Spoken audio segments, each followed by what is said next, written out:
ஒரு காடு, நல்ல மரம்லாம் செழிச்சு இருந்தது. அப்படிப்பட்ட காட்டில் ஒரு சாது இருந்தார். அவர் எப்படின்னா எப்பவும் ஒரு மரத்தடியில் உட்காந்துருப்பார். ஏன்னா அவருடைய இருப்பிடமே அதுதான். அவர் என்ன பண்ணுவார், 3 கல் வச்சுருந்தார். செங்கல் மாதிரி இருக்கும், ஆனால் அதை விட கொஞ்சம் பெருசாக இருக்கும். எதுக்கு அந்த 3 கல்லுன்னா அதுதான் அவருடைய படுக்கை. அதாவது தூங்குறப்ப ஒரு கல்லை தலைக்கு கீழே வச்சுக்குவார், இன்னொரு கல்லை இடுப்புக்கு கீழே வச்சுக்குவார், இன்னொரு கல்லை காலுக்கு கீழே வச்சுக்குவார். உடம்பை அப்படியே ஒரு தகட்டால் மூடிக்குவார், அப்படியே தூங்கி போடுவார். மழை பெய்யுதுன்னு வச்சுங்க, அவர் உடம்பு 3 கல் மேலே இருக்குதா, அதனால் தண்ணி அடியில் ஓடி போடும், உடம்பு நனையாது. மேலே தகடு இருக்கிறதுனால மழையும் உடம்புல படாது. அவர் தூக்கமும் கிடாது, நிம்மதியாக தூங்குவார். பகலில் அந்த 3 கல்லையும் ஒரு சேர ஒரு அடுப்பு மாதிரி வச்சு அது மேலே உட்காந்துக்குவார். அதனால் பாம்பு பூச்சி எதுவும் அவரை தொந்தரவு பண்ணுறதில்ல. அது பாட்டுக்கு நடந்து போயிடும். அவர் பாட்டுக்கு நிம்மதியாக இருப்பார். யாராவது எதையாவது கொண்டுகிட்டு கொடுத்தா அதை வாங்கி சாப்பிடுவார், அவ்வளவுதான். ஒரு நாள் அந்த நாட்டு அரசன் காட்டுக்கு வேட்டையாட வந்தான். அந்த வழியாக வந்தப்போ இந்த சாது படுத்துருக்கிறத பார்த்தான், பரிதாபப்பட்டான். ஐயோ பாவம், இவர் இப்படி இந்த கல் மேலே உடம்பை வச்சுக்கிட்டு தூங்குறாரு, என்ன பாடுபடுவார். இவரை நாம் அரண்மனைக்கு அழைச்சிட்டு போய் சுகமாக நிம்மதியாக இருக்கிறதுக்கு வழி செஞ்சு கொடுப்போம், அது ரொம்ப நல்லாயிருக்கும் அப்படின்னு நினச்சான். அப்படி நினச்சிக்கிட்டே அரண்மனைக்கு வந்துட்டான். அதுக்கப்புறம் ஒரு பல்லக்கையும் 2 சேவகர்களையும் காட்டுக்கு அனுப்பி அந்த சாதுவை மெதுவாக இங்கே அழைச்சிட்டு வந்துடுங்க அப்படின்னு சொல்லி அனுப்பி வச்சான். இவங்க போய் அவர்கிட்ட விவரத்தை சொன்னாங்க. எனக்கு என்னத்துக்கு அரண்மனை வாசம் அப்படின்னார். இருந்தாலும் மன்னர் உத்தரவு, நீங்கள் அவசியம் வரணும் அப்படின்னாங்க இவங்க. சரின்னு சொல்லிவிட்டு வேறு வழி இல்லாமல் புறப்பட்டார். புறப்படும் பொழுது என்ன பண்ணாருன்னா, மறக்காமல் அந்த 3 கல் ஒரு தகடு அதையும் எடுத்து பல்லக்கில் வச்சுக்கிட்டார். என்னத்துக்கு இதையெல்லாம் எடுத்து வைக்கிறாரு அப்படின்னு சொல்லி அவங்க யோசனை பண்ணாங்க. இருந்தாலும் அதை பற்றி ஒன்றும் கேட்கல. பேசாமல் அவரை அழைச்சிட்டு போய் அரண்மனையில் விட்டுட்டாங்க. அரசன் ஓடி வந்தான், வரவேற்றான், அறுசுவை உணவு படைத்தான். அவர் படுக்கிறதுக்கு தங்க கட்டில், பட்டு மெத்தை, இப்படி எல்லாம் ஏற்பாடு பண்ணி வச்சான். இங்கே படுத்து ஓய்வு எடுத்துக்குங்க அப்படின்னு சொல்லிவிட்டு அவன் பாட்டு போயிட்டான். மறுநாள் காலையில் பார்க்குறான், சாது படுத்துருக்கிறார். எப்படி தெரியுமா, அந்த பட்டு மெத்தை மேலே 3 கல்லையும் வச்சு வழக்கம் போலவே அது மேலே படுத்துருக்கிறார். அதுக்கு மேலே தகடு. அரசன் பார்த்துட்டு அதிர்ச்சி ஆகிட்டான். என்ன சுவாமி இப்படி அப்படின்னா, சாது சொன்னார், எனக்கு தேவையும் இல்லை குறையும் இல்லை, எல்லா இடத்துலையும் எனக்கு ஒரே மகிழ்ச்சி தான் அப்படின்னார். மகிழ்ச்சிங்கிறது தங்க கட்டிலேயோ பட்டு மெத்தையிலேயோ இல்லை, அது மனசில் இருக்கிற ஒரு விஷயம். உண்மையான மகிழ்ச்சிக்கு வழி மனப்பக்குவம் அப்படிங்கிறது அந்த அரசனுக்கு புரிஞ்சுதான். இந்த காலத்தில் ஒரு சாமியார், அவரை தேடி ஒரு சீடன் வந்தான். என்னாச்சு தெரியுமா, சுவாமி எனக்கு நிம்மதி வேணும், அதுக்கு என்ன வழின்னு கேட்டான். சாமியார் நிமிர்ந்து பார்த்தார்.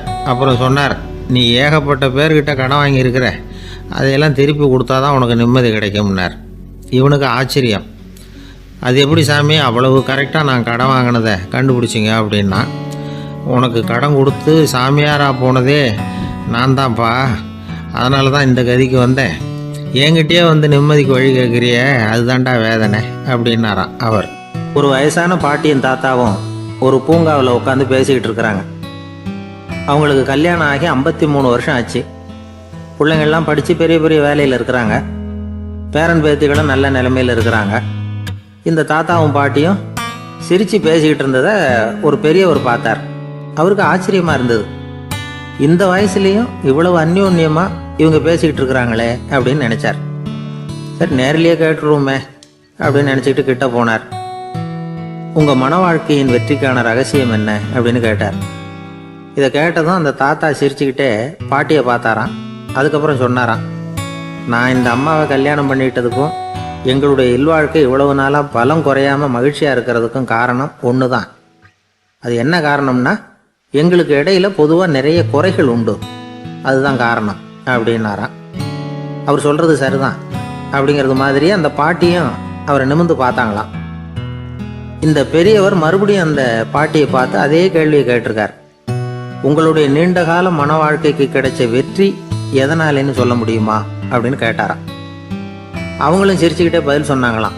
என்ன பதில் தெரியுமா, சில பேரை நாம் குறிப்பிட்ட பண்புகளுக்காக நேசிக்கிறோம், வேற சிலரை நாம் அந்த பண்புகள் இல்லாத குறைகளுக்காகவே விரும்பி பழகிறோம் இல்லையா? அப்படின்னு கேட்டுவிட்டு தலையை குனிஞ்சிக்கிட்டாங்களாம் அந்த பாட்டியம்மா. அவங்க அப்படி சொன்னதை கேட்டதும் இவருக்கு புதுசாக ஞானம் பிறந்தது மாதிரி இருந்ததுதான். இதுதான் மனம் நிறைந்த மன வாழ்க்கை அப்படிங்கிறார் சுவாமி சின்மயானந்தர். பண்புகளை எப்படி நேசிக்க முடியுதோ அதே மாதிரி பண்புகள் இல்லாத குறைகளையும் நேசிக்க முடியும். மனசு தான் காரணம். ஒரு மேல்நாட்டு தம்பதி, அவங்களும் தாத்தா பாட்டி தான். அவங்க 2 பேரும் ஒரு பூங்காவில் உட்காந்து சிரித்து பேசிக்கிட்டு இருக்கிறாங்க. அதை ஒருத்தர் பார்த்தார். அவருக்கு ஆச்சரியம், இவ்வளவு காலம் ஆகி இந்த வயசுலேயும் இப்படி அன்பாக பேசிக்கிட்டு இருக்கிறாங்களே அப்படிங்கிற ஆச்சரியம். கிட்ட நெருங்கி போனார். கேட்டார், ஏன் தாத்தா உங்களுக்கு கல்யாணம் ஆகி எவ்வளோ வருஷம் ஆச்சுன்னார். 55 வருஷம் ஆச்சுன்னாராம் அவர். இன்னமும் இவ்வளவு சந்தோஷமாக இருக்கிறீங்களே, அதுக்கு என்ன காரணம்னு கேட்டிருக்கார். அதுக்கு என்ன காரணம்னா, இது வரைக்கும் எங்களுக்குள்ள சண்டையே வந்ததில்லை அப்படின்னாராம். அது எப்படி முடியும்னு கேட்டிருக்கார் இவர் ஆச்சரியமா. அந்த தாத்தா சொல்ல ஆரம்பிச்சாராம், இதை பாருப்பா, எங்களுக்கு கல்யாணம் ஆன புதுசில் நானும் என்னுடைய மனைவியும் ஒரு குதிரை மேலே ஏறி ஒரு காட்டு வழியாக போய்கிட்டு இருந்தோம். கொஞ்சம் தூரம் போனதும் அந்த குதிரை இடக்கு பண்ணிச்சு. நான் உடனே கீழே இறங்கி அந்த குதிரையை பார்த்து, இது உனக்கு முதல் தடவை அப்படின்னு மிரட்டலாக சொல்லிவிட்டு ஏறி உட்காந்தேன். மறுபடியும் போனோம். கொஞ்சம் தூரம் குதிரை நல்லபடியாக நடந்து போச்சு. மறுபடியும் இடக்கு பண்ண ஆரம்பிச்சுட்டுது. நான் கீழே இறங்கினேன். கையில் இருந்த சாட்டையால் ஓங்கி ஒரு அடி கொடுத்தேன். இது உனக்கு 2வது தடவை அப்படின்னு சொல்லிவிட்டு ஏறி உட்காந்தேன். மறுபடியும் குதிரை கொஞ்சம் தூரம் நல்ல விதமாக நடந்து போச்சு. அப்புறமும் இடக்கு பண்ண ஆரம்பிச்சுட்டுது. அந்த சமயத்தில் ஒரு ஆற்று பாலத்தை கடந்து போய்கிட்டு இருக்கிறோம். நான் கீழே இறங்கினேன். என்னுடைய மனைவியையும் கீழே இறங்க சொன்னேன். அந்த குதிரையை பிடிச்சி அப்படியே ஆற்றுல தள்ளி விட்டுட்டேன். தள்ளி விட்டுட்டு, இது உனக்கு கடைசி தடவை அப்படின்னு சொன்னேன். அதை பார்த்ததும் என் மனைவி பதறி போயிட்டாங்க. போய், ஐயோ பாவம், என்ன இப்படி பண்ணிவிட்டீங்க, உங்களுக்கு மனசில் கொஞ்சம் கூட இறக்கமே இல்லையா அப்படின்னாங்க. நான் மெதுவாக இவங்க பக்கம் திரும்பி, இது உனக்கு முதல் தடவை அப்படின்னேன். அவ்வளவுதான். அன்னையிலேருந்து இன்னைய வரைக்கும் ஒரு நாள் கூட எங்களுக்குள்ள சண்டையே வந்ததில்லை அப்படின்னு விளக்கம் கொடுத்தார் அந்த தாத்தா.